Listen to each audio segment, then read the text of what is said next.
नमस्कार। भारत दुनिया के YouTube चैनल में आपका बहुत बहुत स्वागत है। पिछले दिनों प्रशांत किशोर की कांग्रेस पार्टी से मीटिंग्स बड़ी चर्चा में रही। इसके बाद चर्चा इस बात की रही कि कांग्रेस से उनकी बात नहीं बन पाई। असल में 2024 लोकसभा चुनाव को लेकर कांग्रेस से प्रशांत किशोर बात कर रहे थे। किशोर ने एक प्रेजेंटेशन तैयार की थी जिसके जरिए उन्होंने कांग्रेस के वरिष्ठ नेताओं को बताया कि उनकी पार्टी को किस दिशा में काम करने की जरूरत है।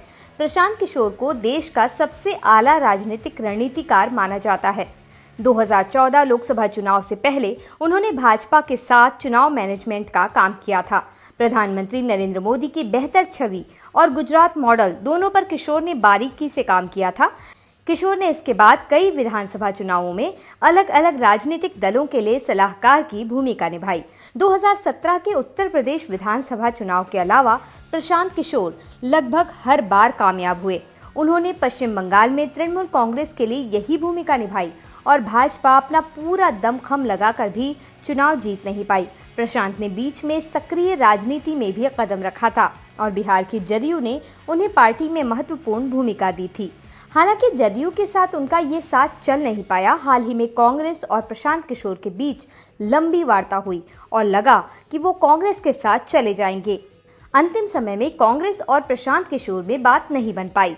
सूत्र बताते हैं कि किशोर चाहते थे कि उनकी जवाबदेही सिर्फ कांग्रेस अध्यक्षा के लिए हो, जबकि कांग्रेस इस बात को लेकर राजी नहीं थी। जानकार मानते हैं कि अभी भी कांग्रेस और प्रशांत किशोर की बात पूरी तरह खत्म नहीं हुई है, परंतु प्रशांत किशोर इससे इतर भी काम करने में लग गए हैं। किशोर ने ऐलान किया है कि वो पूरे बिहार में पदयात्रा करेंगे। उन्होंने कहा कि ये यात्रा 3000 किलोमीटर की होगी। उनके इस कदम से बिहार की राजनीति पर क्या प्रभाव पड़ेगा, इसकी चर्चाएं तेज हैं। प्रशांत किशोर ने कहा था कि वो रियल मास्टर्स यानी कि जनता के पास जाना चाहते हैं। उन्होंने एक इंटरव्यू में कहा कि लालू राज में बिहार के कमजोर वर्ग को आवाज मिली तो नीतीश राज में भी कुछ कार्य हुए हैं। वो आगे कहते हैं कि इसके बाद भी बिहार आज देश का सबसे पिछड़ा प्रदेश है। उनकी पदयात्रा के ऐलान और उनके इस बयान पर जदयू और राजद नेता बयान दे रहे हैं। जदयू नेता और बिहार के मुख्यमंत्री नीतीश कुमार ने प्रशांत के बयान को गैर महत्वपूर्ण बताया है। वहीं नेता प्रतिपक्ष और राजद नेता तेजस्वी यादव ने प्रशांत किशोर के बयान को फालतू बता दिया। पटना एयरपोर्ट पर पत्रकारों के साथ बात करते हुए तेजस्वी ने कहा, प्रशांत किशोर के बयान का कोई मतलब ही नहीं है, उस पर क्या प्रतिक्रिया दी जाए। उनके बयान का कोई आधार नहीं है। वो कहाँ से आए हैं, कहाँ जाते हैं, कहाँ बैठते हैं, मुझे इसकी कोई जानकारी नहीं है। Who is he? उनका राज्य की राजनीति में अब तक कोई महत्व रहा ही नहीं है। बेवजह उन्हें अहमियत दी जा रही है।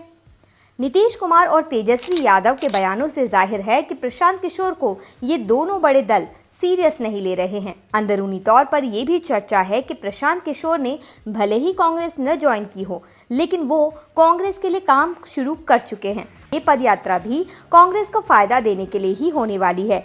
राजनीतिक विश्लेषकों की राय भी इस विषय पर बंटी हुई है। कुछ विश्लेषक मानते हैं कि प्रशांत किशोर को जरूरत से ज्यादा भाव दिया जा रहा है, तो कुछ का मानना है कि किशोर में क्षमता है और वो इस पदयात्रा के जरिए खुद को साबित कर सकते हैं। अब इस मामले में आगे क्या होगा, इस पर बनी रहेगी हमारी नजर। जुड़े रहिए हमारे चैनल के साथ। नमस्कार।